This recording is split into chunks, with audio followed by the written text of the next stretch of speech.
Hello guys, episode की शुरुआत वहीं से होती है जहाँ पे खत्म हो गई थी। कैंग वो यहाँ पे सोरियम को सीवॉन के साथ देख लेता है, जिसके बाद वो बहुत ज़्यादा दुखी हो जाता है और परेशान होकर वहाँ से चला जाता है। लेकिन यहाँ पे सीवॉन सोरियम को खुश करने के लिए उसे अपने साथ एक छोटे से दुकान में लेके आता है ताकि फिर वहाँ कॉफ़ी पी सके। लेकिन यहाँ पे सीवॉन के जितने भी फैंस होते हैं वो उसे कॉफ़ी कैप में घेर लेते हैं और यहाँ पे तो सोरियम इस मौके को देख के बहुत मुस्कुराती है। थोड़ी देर के बाद ये दोनों किसी प्रकार से छुपते छुपाते हुए नदी के किनारे चली जाती हैं, जहाँ पे वे दोनों छुपते छुपाते हुए खूब सारी बातें करते हैं। लेकिन यहाँ पे इस भागम भाग में सोरियम बहुत खुश हो जाती है। वहीं पे कैम वो काफी परेशान हो के डायरेक्ट जाकर चेसुल से मिलता है और वहाँ पे चेसुल से वो पूछता है कि आखिरकार चेसुल ने सोरियम के इसके बारे में क्यों बताया। तब यहाँ पे चेसरू से कहती है कि उसने इस गाने के बारे में तो किसी को नहीं बताया है कि इस गाने को कैंगबो ने लिखा था। अब यहाँ पे कैंगबो को याद आता है कि उसी ने खुद सोरियम को यह गाना पहले सुनाया था, इसलिए शायद सोरियम ने इस गाने को पकड़ लिया था और पहचान लिया था। इसलिए कैंगबो खुद परेशान होकर घर पे चला जाता है।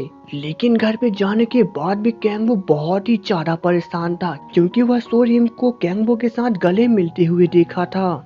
अब यहाँ पे स्टूडियो में देखते हैं जहाँ पे मिस्टर चोई की सीनियर मैम उसे बताते हैं कि अगर उन्हें अपने ग्रुप को और आगे लेके जाना है तो उन्हें अपने कपल्स के रूप में दुनिया के सामने लाना पड़ेगा, क्योंकि प्यार की भावनाओं से लोग बहुत अच्छी तरह से गाना गाते हैं।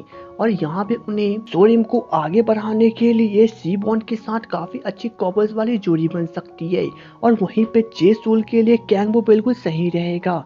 तब मिस्टर कैंग भी बहुत खुश हो जाते हैं, जिसके बाद वे नेक्स्ट डे इसके बारे में कैंगबो और चेसुल को बताते हैं। तब यहाँ पे चेसुल तो सबसे पहले ही तैयार हो जाती है, क्योंकि उसे किसी भी कीमत पे अपने कैरियर को बचाना था। बट यहाँ पे कैंगबो भी मना नहीं कर सकता था और वो किसी प्रकार से हाँ कर देता है।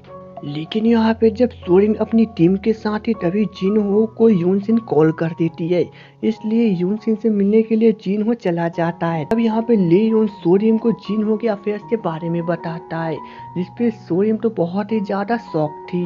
थोड़ी देर के बाद सोरियम अपना काम खत्म करने के बाद जब स्टूडियो के नीचे जाती है तो वहाँ पे कैंगबो और चेसुल उसे मिल जाती हैं। लेकिन यहाँ पे चेसुल सोरियम को बहुत अच्छी तरह से जान चुकी थी, इसलिए वो उसे अपने साथ डिनर पे चलने के लिए कहती है।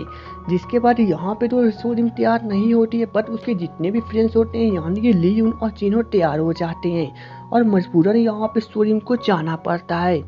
लेकिन जब ये लोग डिनर कर रहे थे तभी यहाँ पे सोरियम का पूरा फोकस सिर्फ और सिर्फ कैंगबो पर था और यहाँ पे कैंगबो का भी वही हाल था। लेकिन यहाँ पर अब सोरियम काफी ज्यादा नर्वस हो जाती है और बहुत ज्यादा कंफ्यूज हो जाती है, इसलिए वो वॉशरूम चली जाती है।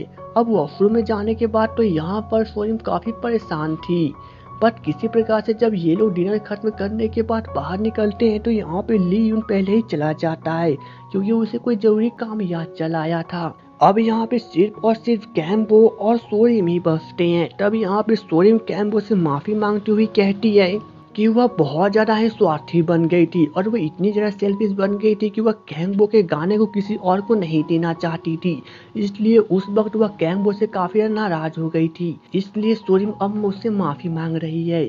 तब यहाँ पे कैंगबो भी उसे माफ कर देता है और वो खुद ही कहने लगता है कि जो गाना उसने सोरियम के लिए बनाया था उससे भी किसी और को नहीं देना चाहिए था, बट उसने भी गलती की थी, इसलिए वो भी उससे माफी मांगता है और इस प्रकार से इन दोनों की दोस्ती फिर से हो जाती है।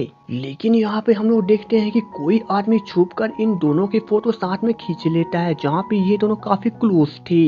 लेकिन वहीं पे जब सीनियर मिस कैंगबो से मिलने के लिए उसके पॉप में पहुंचती है तो वहां पर सिर्फ और सिर्फ मिस्टर मिन्सू थे। अब यहाँ पे मिस्टर मिन्सू को ये औरत पहले से ही जानती थी, न जाने क्यों यहाँ पे बार बार मिन्सू का सीन दिखाया जाता है जैसे कि इनसे कोई बहुत ही गहरा राज जुड़ा हो। बट यहाँ पे इन दोनों की बातें तो काफी नॉर्मल ही चलने लगती है।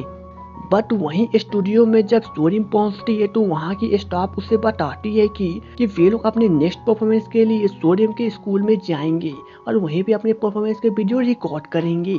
तब यहाँ पे सोरियम अपने फ्रेंड्स के साथ बहुत खुश होती है कि वे लोग अपने ही स्कूल में जाकर अपने ही वीडियो बनाएंगे।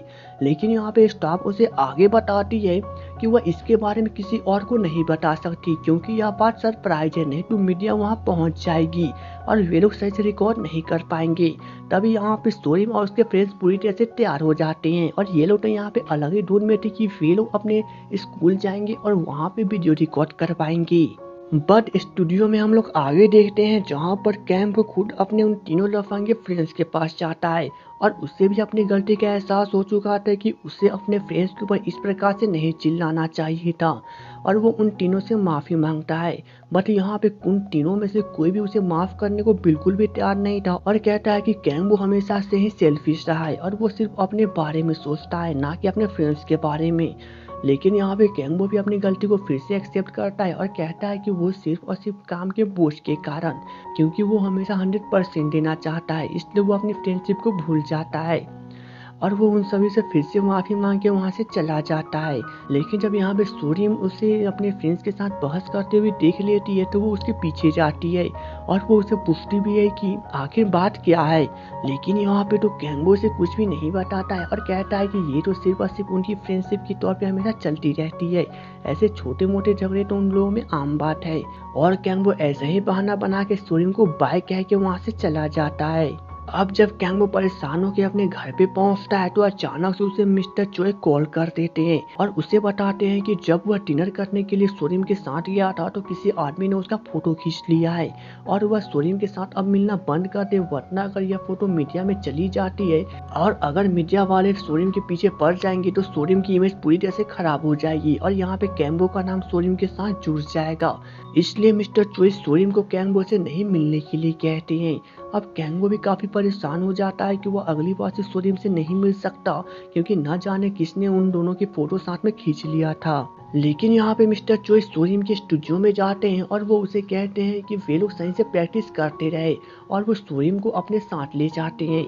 जिसके बाद मिस्टर चोय से समझाते हैं कि वह कैंगबो से ज़्यादा ना मिले और उसे वही फोटो वाली बातें बताते हैं और कहते हैं कि अगर वो ज़्यादातर कैंगबो से मिलती रही तो उसकी इमेज पूरी तरह से खराब हो जाएगी, इसलिए वो अपने आप को किसी प्रकार से संभाले। और अगर कोई आदमी उससे पूछे कि कैंगबो और उनके बीच में क्या रिलेशनशिप है तो वो झूठ बोल दे कि वे दोनों सिर्फ अच्छे फ्रेंड्स है। अब यहाँ पे सोरिम बहुत ज्यादा परेशान हो जाती है, जिसके बाद वो कैंगबो को कॉल करके मिलने के लिए बुलाती है।